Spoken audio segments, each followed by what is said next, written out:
வாழ்க்கையில எதுவுமே நடக்க மாட்டேங்குது. இக்கட்டான சூழ்நிலையில மாட்டிக்கிட்டு தவிச்சுக்கிட்டு இருக்கேன். இதுல இருந்து வெளியில வர்றதுக்கு என்ன வழின்னே தெரியல.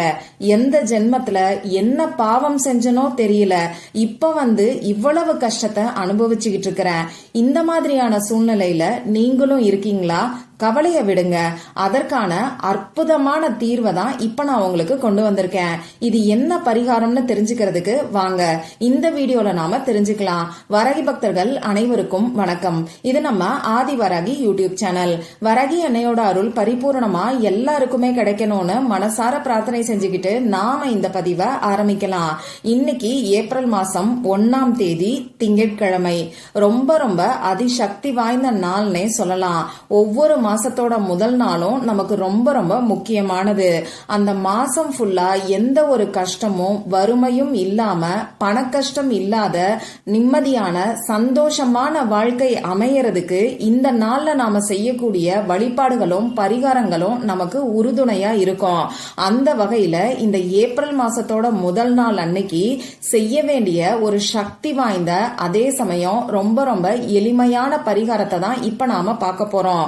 இந்த வீடியோல பூஜை இல்லாத வழிபாடு இல்லாத ஒரு முறையை பத்தி தான் நான் உங்களுக்கு சொல்ல போறேன். நைட்டு தூங்க போறதுக்கு முன்னாடி இப்ப நான் சொல்ல போற பொருளை நிலைவாசல்ல நீங்க தூவி விட்டாலே போதும். பல வருடமா நீங்க அனுபவிச்சுக்கிட்டு வந்த கஷ்டங்கள் எல்லாமே நாளைக்கு விடியக்கூடிய பொழுதுல உங்களை விட்டு மாயமா போகும்னே சொல்லலாம். அந்த அளவுக்கு சக்தி வாய்ந்த பரிகாரத்தை தான் இப்ப நான் உங்களுக்கு சொல்ல போறேன். மாசத்தோட முதல் நாள்ல நீங்க செய்யக்கூடிய இந்த பரிகாரம் உங்களுக்கு அற்புதமான வாழ்க்கைய அமைச்சு கொடுக்கும். இந்த பரிகாரத்தை இன்னைக்கு தவற விட்டவங்க வேற எப்பெல்லாம் செய்யலாம்னு பாத்தீங்கன்னா ஒவ்வொரு மாசத்தோட முதல் நாள்லயும் நீங்க இந்த பரிகாரத்தை செய்யலாம். அதே மாதிரி ஒவ்வொரு மாசத்தோட முதல் நாள்லயும் தொடர்ந்து இந்த பரிகாரத்தை நீங்க செஞ்சுக்கிட்டே வரும்போது உங்களுக்கு சிறப்பான பலன்கள் கிடைக்கும்னே சொல்லலாம். உங்க வாழ்க்கை சந்தோஷமாவும் நிம்மதியாவும் இருக்கும். அந்த வகையில இந்த பரிகாரத்தை ஒவ்வொரு மாசத்தோட முதல் நாள்லயும் மறக்காம நீங்க செஞ்சு பாருங்க. பொதுவா நமக்கு ஒரு கஷ்டம் இருக்குன்னாலோ நம்மள விடாம துரத்திக்கிட்டே பல வருடங்களா இந்த கஷ்டம் துரத்திக்கிட்டு வருதுன்னாலோ அதுக்கு நாம முன் ஜென்மத்துல செஞ்ச பாவங்கள் கூட காரணமா அமையும். அதாவது கர்ம வினைகள் இதுக்கு ஒரு காரணமா அமையுது. இப்படிப்பட்ட கர்ம வினைகளை தீர்க்கக்கூடிய அற்புதமான பரிகாரத்தை தான் இப்ப நான் உங்களுக்கு சொல்ல போறேன். கர்ம வினைகள் நமக்கு குறையணும்னா நம்மளோட புண்ணிய கணக்கு ஏறணும். புண்ணிய கணக்கு ஏற ஏறதான் இந்த கர்ம வினைகள் குறையும். கர்ம வினைகள் குறைஞ்சாதான் நீங்க செய்யற பரிகாரங்களுக்கும் வழிபாடுகளுக்கும் கூட உங்களுக்கு பலன்கள் கிடைக்கும். ஒரு சிலரெல்லாம் பாத்தீங்கன்னா நீங்க சொல்ற பரிகாரம் எல்லாத்தையும் நான் செய்யறேன் ஆனா எனக்கு பலன் கிடைக்க மாட்டேங்குதுன்னு சொல்றாங்க. அதே பரிகாரத்தை தான் மத்தவங்க செய்யும் போது அவங்களுக்கு பலன் கிடைக்குது. ஒரு சிலருக்கு கிடைக்காததுக்கான காரணம் இந்த கர்ம வினைகளா கூட இருக்கலாம். கர்ம வினைகள் குறைய குறையதான் நீங்க செஞ்ச புண்ணியங்களுக்கான பலன்களும் பரிகாரங்களுக்கும் வழிபாடுகளுக்கான பலன்களும் உங்களுக்கு கிடைக்கும். அந்த கர்ம வினைகள் குறையற வரைக்கும் இது எல்லாமே அப்படியே உங்க அக்கவுண்ட்ல சேவ் பண்ணி இருக்கிற மாதிரி எங்கேயாவது ஒரு இடத்துல இருக்கும். அந்த கர்ம வினைகள் குறைஞ்சதுக்கு அப்புறமா நீங்க பல வருடங்களுக்கு முன்னாடி பண்ண வழிபாடுகளுக்கான பரிகாரங்களுக்கான பலன்களும் உங்களுக்கு அந்த டைம்ல கிடைக்க ஆரம்பிக்கும். சரி, இப்படிப்பட்ட கர்ம வினைகளை குறைக்கிறதுக்கான பரிகாரத்தை தான் இப்ப நான் உங்களுக்கு சொல்ல போறேன். இதுக்கு தேவையான பொருட்கள் என்னன்னு பாத்தீங்கன்னா ஒரு கைப்பிடி அளவுக்கு அரிசி நமக்கு தேவைப்படும். இது கூட இன்னும் ஒரு ரகசிய பொருளும் நமக்கு தேவைப்படும். அது என்னன்னு இந்த வீடியோலயே நான் உங்களுக்கு சொல்றேன். இந்த பரிகாரத்தை ஆண்கள் பெண்கள் யாரு வேணாலும் செய்யலாம். பிறப்பு தீட்டு இறப்பு தீட்டு இருக்கிறவங்களும் தாராளமா செய்யலாம். பெண்களுக்கு மாதவிடாய் சமயமா இருந்தாலும் செய்யலாம். இன்னைக்கு நீங்க அசைவம் சாப்பிட்டு இருந்தாலும் இந்த பரிகாரத்தை செய்யலாம். இன்னைக்கு நைட்டு தூங்க போறதுக்கு முன்னாடி, அதாவது இன்னைக்கு நைட்டு 12 மணிக்குள்ள நீங்க எப்ப தூங்க போறீங்களோ அப்ப இந்த பரிகாரத்தை செய்யுங்க. அதே மாதிரி உங்க வீட்டுல இருந்து மட்டும்தான் இந்த பரிகாரத்தை செய்யணும். நான் முன்னாடியே சொன்ன மாதிரி இன்னைக்கு இந்த பரிகாரத்தை செய்ய முடியாதவங்க ஒவ்வொரு மாசத்தோட முதல் நாள்லயும் நீங்க செய்யுங்க. சரி, இப்போ இந்த பரிகாரத்தை செய்யறதுக்கு முன்னாடி அமைதியான ஒரு இடத்துல நீங்க உட்கார்ந்துக்கோங்க. உங்க முகம் கை கால கழுவிட்டு வந்து அமைதியான ஒரு இடத்துல முடிஞ்ச அளவுக்கு உங்க மொபைல் போன் எல்லாத்தையும் சைலண்ட்ல போட்டுட்டு நீங்க உட்கார்ந்துக்கோங்க. உங்க வீட்டுல ஹால்ல, பூஜை அறையில, அப்படி இல்லைன்னா பெட்ரூம்ல, இப்படி எங்க வேணாலும் நீங்க உட்கார்ந்துக்கலாம். இப்போ ஒரு கைப்பிடி அளவுக்கு பச்சரிசியை எடுத்துக்கோங்க. பச்சரிசி கிடைக்காதவங்க மட்டும் சாதாரணமா சாப்பாட்டுக்கு பயன்படுத்தக்கூடிய அரிசியை நீங்க பயன்படுத்திக்கோங்க. இப்போ ரேஷன் பச்சரிசியை கூட இந்த பரிகாரத்துக்கு நீங்க யூஸ் பண்ணிக்கலாம். இப்போ இந்த பச்சரிசி கூட நம்ம சேர்க்க வேண்டிய ரகசிய பொருள் என்னன்னு பாத்தீங்கன்னா, ஒரு ஸ்பூன் அளவுக்கு வெல்லத்தை சேர்த்துக்கோங்க. வெல்லம், நாட்டு சர்க்கரை, கருப்பட்டி, இது மூணுல எதை வேணாலும் நீங்க யூஸ் பண்ணிக்கலாம்.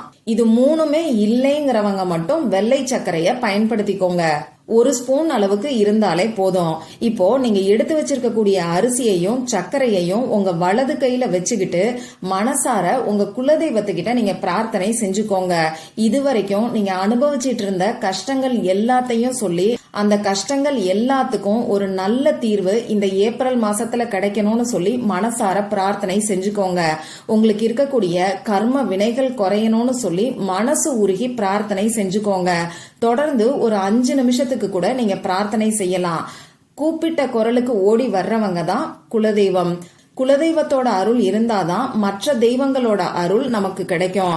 அதே மாதிரி குலதெய்வத்தோட அருள் இருந்தாதான் நாம செய்யக்கூடிய பரிகாரங்களுக்கான பலன்களும் நமக்கு கிடைக்கும். அதனால உங்க குலதெய்வத்துக்கிட்ட எவ்வளவுக்கு எவ்வளவு மனசு விட்டு பேச முடியுமோ அந்த அளவுக்கு பேசுங்க. பெண் தெய்வமா இருந்தா அம்மான்னு சொல்லி கூப்பிட்டு கேளுங்க. ஆண் தெய்வமா இருந்தா அப்பான்னு சொல்லி கூப்பிட்டு கேளுங்க. உங்க அம்மா அப்பா கிட்ட நீங்க எப்படி மனசு விட்டு பேசுவீங்களோ அந்த மாதிரி இந்த கைப்பிடி அளவுக்கு அரிசியை உங்க கையில வச்சுக்கிட்டு மனசு விட்டு உங்க குலதெய்வத்துக்கிட்ட நீங்க பேசுங்க.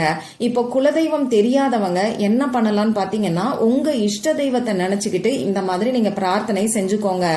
இப்படி பிரார்த்தனை செஞ்சதுக்கு அப்புறமா இந்த அரிசியையும் சர்க்கரையையும் 2 பாகமா பிரிச்சுக்கோங்க. ஒரு பாகத்தை தட்டிலையோ கிண்ணத்திலயோ உங்க வீட்டுக்குள்ள நீங்க வச்சுக்கோங்க. இன்னொரு பாகத்தை நீங்க 1-2 பவுடர் பண்ணிட்டு உங்க வீட்டுக்கு வெளியில நிலைவாசல் கதவுக்கு வெளிப்பக்கத்துல கால்படாத இடத்துல ஓரமா தூவி விட்டுருங்க. அரிசியும் சர்க்கரையையும் நாம கலந்து வச்சிருக்கோம்.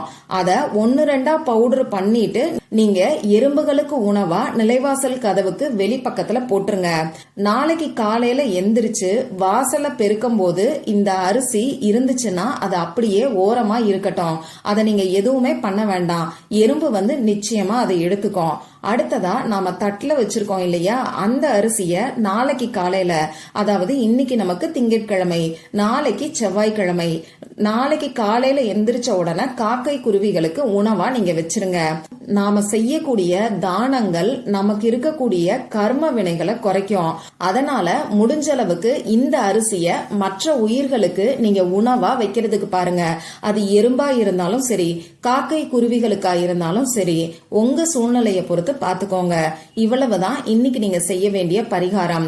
இந்த பரிகாரம் நிச்சயமா எல்லாருக்குமே கை மேல பலன் கொடுக்கும். ஏன்னா நாம செய்யக்கூடிய தானங்கள் தான் நம்மள காப்பாத்தும், நமக்கு இருக்கக்கூடிய கர்ம வினைகளையும் குறைக்கும். அதனால தவறாம இன்னைக்கு செஞ்சு பாருங்க. இந்த பதிவுல உங்களுக்கு ஏதாவது சந்தேகம் இருந்துச்சுன்னா எனக்கு கமெண்ட் பாக்ஸ்ல கேளுங்க. அதை நான் உங்களுக்கு உடனே தெளிவுபடுத்துறேன். இந்த பதிவு உங்களுக்கு பிடிச்சிருந்தா லைக் பண்ணிட்டு உங்க ஃப்ரெண்ட்ஸ் அண்ட் ஃபேமிலி கூட ஷேர் பண்ணுங்க. இந்த மாதிரி அந்தந்த நாளுக்கும் நேரத்துக்கும் திதிக்கும் உரிய வழிபாடுகளையும் பரிகாரங்களையும் நீங்க மிஸ் பண்ணாம தெரிஞ்சுக்கிறதுக்கு நம்ம சேனலை மறக்காம சப்ஸ்கிரைப் பண்ணிட்டு பக்கத்துல இருக்கக்கூடிய பெல் ஐகானையும் பிரஸ் பண்ணிக்கோங்க. மற்றும் ஒரு பயனுள்ள பதிவுல நாம சந்திக்கலாம். நன்றி.